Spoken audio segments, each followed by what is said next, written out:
Kuloko ba talaga ang mga lalaki? So, ang sagot, depende yan sa lalaki, mga kasipag, lalo na sa mga babae. Kasi ang mga manliligaw ay talagang may platapurma yan. Kahit hindi ka niya mahal, ay sabihin niya mahal na mahal ka niya. Samantala, ngayon lang kayo nagkita sa kasi ang salita ngayon, mas maganda pa kaysa ginagawa. Tandaan nyo na ang mga lalaki may matino, may hindi matino. Kaya yung mga nangligaw sa inyo, mga babae, wag na wag kayo magkumpiyansa. Isipin nyo kung ano siya kasinser sa sinasabi niya, kasi ang hirap umaasa sa wala, mga kasipag. Sabi na sa inyo mga babae na sinasabi nyo na manluloko ba ang mga lalaki. Sabi ko na, may manluloko, may hindi manluloko, na ibulawan nun kasing-kasing, ug naapoy mga mapagsamantala. Sa mundo, kung makapili ka ng maayos, mapagmahal, bingo, hindi nakikita sa salita ang pagmamahal, kundi nasa gawa ng isang lalaki. Kung paano kanya binigyan pansin, yung input niya para sa'yo, yung kalahatan na para ma-enjoy ka. Anin man yung pagmamahal mo kung ikaw lang ang nagmahal, at samantala yung minamahal mo wala namang pakialam sa'yo. So, sakit, di ba? Kasi yung pagtanggap ng relasyon ay isa yang mabigat na obligasyon, mga kasipag. Hindi yun basta-basta, kasi para yung nagdilig ka ng isang halaman para hindi matuyo, para buhay na buhay talaga. So ganon din ang relasyon. Kailangan ng bawat isa ng atensyon, pagmamahalan, at yung pagkaintindihan sa bawat isa sa inyo. At yung may leadership, yung lalaki na magdala isip, isa siya ka pundasyon sa usa ka relasyon. Nakita mo ang isang lalaki o gwapo, matso, akala mo ito na kasi gwapo, matso, matino, pero deep inside may plano palang hindi maganda para sa iyo. At yun ang dapat niyong bantayan para hindi kayo sa huli masaktan. Ba talaga ang lalaki?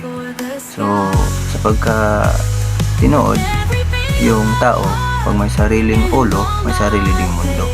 So, iba ang sitting ng kanyang sarili kasi may mundo siya, kung matino ba siya o hindi.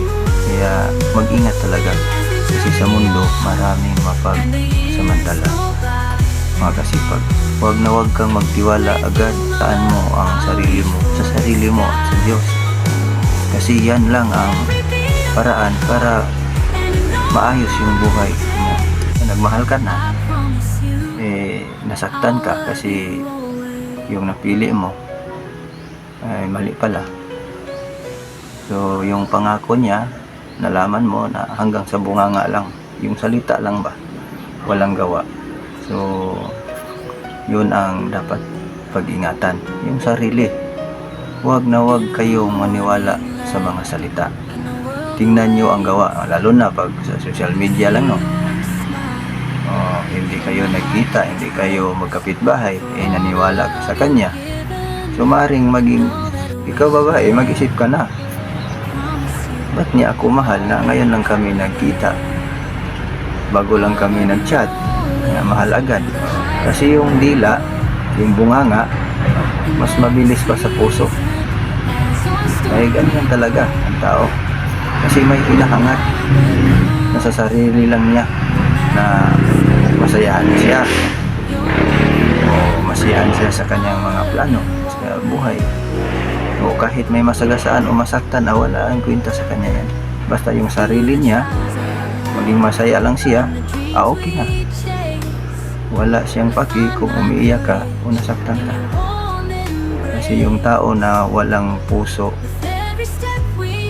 na mapagmahal sa tao ay hindi yan magano. Dati na wala pa yung mahal mo, mas maganda naman ang buhay mo. ayos yung banding sa sarili mo, ayos yung pag-iisip mo.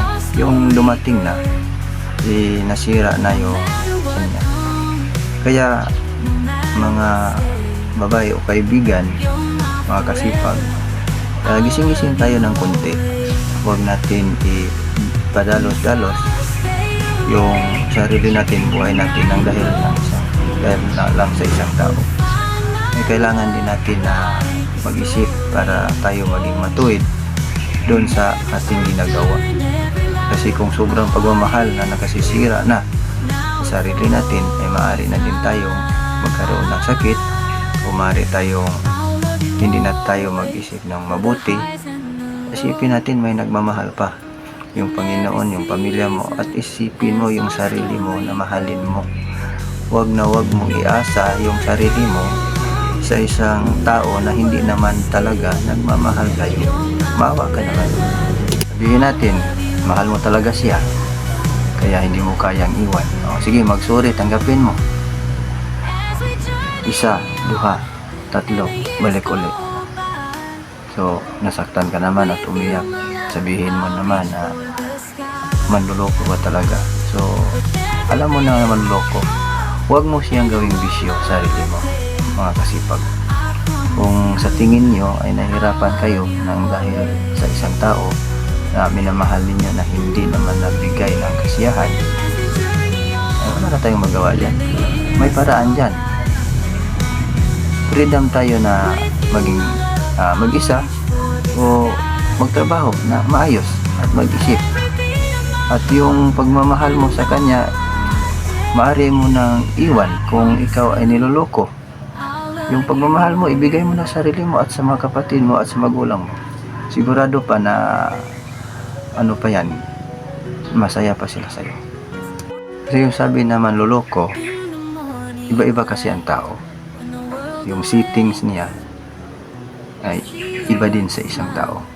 Kung may maunawain, may mapagmahal, may salbahe, ganun talaga yung setting ng pagkatao niya.